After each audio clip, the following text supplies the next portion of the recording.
Halo semuanya, kembali lagi bersama saya Nur Aziza Putra selaku instruktur pada pertemuan ke-14 kali ini. Kali ini kita akan membahas tentang etika dalam penggunaan internet. Poin yang pertama yang akan kita bahas adalah prinsip etika penggunaan internet. Lalu poin yang kedua adalah privasi dan keamanan data.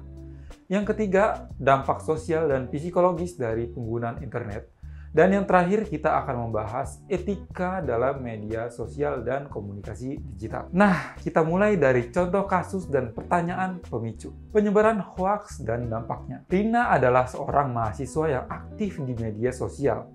Suatu hari, ia selalu melihat sebuah berita yang viral tentang adanya penculikan anak di daerahnya.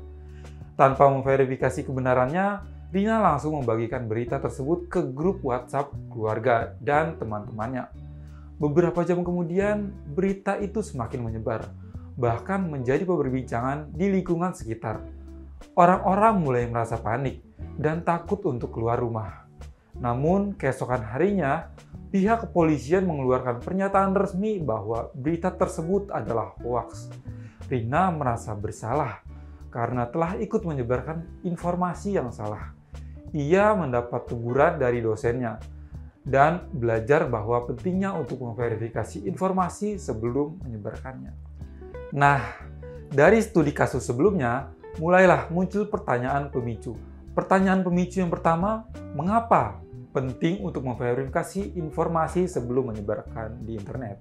Jawabannya adalah, memverifikasi informasi penting untuk mencegah penyebaran hoaks yang dapat menimbulkan kepanikan, kesalahpahaman, atau bahkan kerugian bagi orang lain. Dengan memastikan kebenaran berita sebelum membagikannya, kita dapat menjaga etika digital dan menghindari konsekuensi negatif seperti disinformasi dan fitnah.